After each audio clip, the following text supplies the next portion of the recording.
Muy buenos días, hermanos y hermanas en Cristo. Este viernes 31 de julio damos vuelta a la página del oscuro libro de Jueces y comenzamos Ruth con una frase que enmarca todo el relato. Aconteció en los días que gobernaban los jueces. En ese mismo contexto de caos y hambre, Dios comienza silenciosamente a escribir una historia distinta. Hoy meditaremos en que, aún en los tiempos más oscuros, el Señor nunca deja de tejer redención. Leamos atentamente Ruth, capítulo 1, versos del 1 al 5.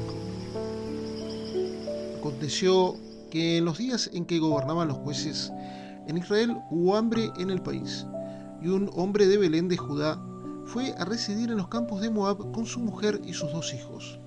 Aquel hombre se llamaba Elimelec y su mujer se llamaba Noemí. Los nombres de sus 2 hijos eran Malón y Queleón, efrateos de Belén de Judá, y llegaron a los campos de Moab y allí se quedaron. Y murió Elimelec, marido de Noemí, y quedó ella con sus 2 hijos. Ellos se casaron con mujeres moabitas. El nombre de una era Orfa y el nombre de la otra Ruth, y vivieron allí unos 10 años. Murieron también los 2, Malón y Queleón, y la mujer quedó privada de sus 2 hijos y de su marido. La primera frase de Ruth nos ubica deliberadamente en el período más caótico de la historia de Israel, en los días que gobernaban los jueces.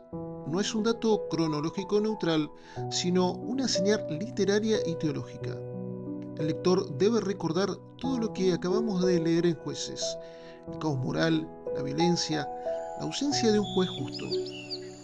Justo ahí, en medio de ese contexto sombrío, comienza una historia aparentemente pequeña y doméstica que Dios usará para preparar la llegada del verdadero rey. El hambre obliga a Elimelec y a Noemí a abandonar Belén, cuyo nombre significa casa de pan, y a residir en Moab, tierra históricamente hostil a Israel. Los comentaristas notan la ironía amarga: la casa de pan no tiene pan, y una familia del pueblo del pacto termina refugiándose entre los descendientes de Lot, que tantas veces habían sido enemigos de Israel. La crisis material refleja en cierto sentido la crisis espiritual más amplia de toda la nación en aquellos días oscuros. La tragedia se profundiza rápidamente. Elimelec muere y después mueren también sus 2 hijos, dejando a Noemí completamente sola, sin esposo, sin hijos, en tierra extranjera.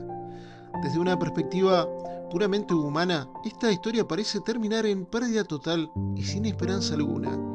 Sin embargo, el lector atento a la providencia de Dios sabe que Él nunca actúa sin propósito, ni siquiera en medio del duelo más profundo y la aparente ausencia de bendición visible. A la luz del Evangelio, este pasaje nos recuerda que Dios trabaja incluso y especialmente en los periodos más oscuros de la historia humana y de nuestra propia vida personal.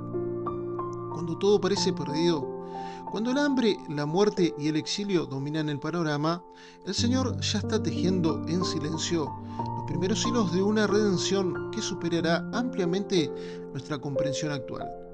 La historia de Noemí nos enseña a confiar en que ningún capítulo doloroso queda fuera del plan soberano y misericordioso de nuestro Dios fiel.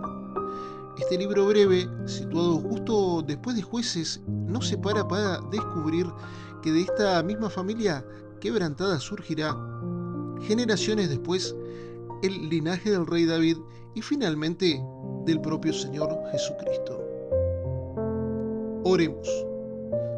Amado Padre Celestial y Señor nuestro, gracias porque incluso en los periodos más oscuros de la historia, cuando parece que todo se derrumba, tú llegas para de una redención mayor. Pensamos que muchas veces, en medio de nuestras propias pérdidas y dificultades, dudamos de tu presencia activa y de tu cuidado providencial sobre cada detalle de nuestra vida cotidiana. Te pedimos que nos enseñes a confiar en ti, como aprenderemos de Noemí en los próximos días, aun cuando el dolor, la escasez o el exilio parezcan dominar nuestro horizonte inmediato. Recuérdanos que ninguna crisis familiar, económica o emocional está fuera de tu control soberano y amoroso. Gracias porque de la historia más quebrantada puedes hacer surgir el linaje mismo de nuestro Salvador. Fortalece nuestra fe para que para los días que vienen, sabiendo que tú siempre estás escribiendo redención, incluso cuando no podemos verlo todavía con claridad. Danos paciencia para esperar tu tiempo perfecto y ojos de fe para reconocer tu mano fiel, obrando aún en las circunstancias más difíciles. En el nombre de Jesús oramos. Amén.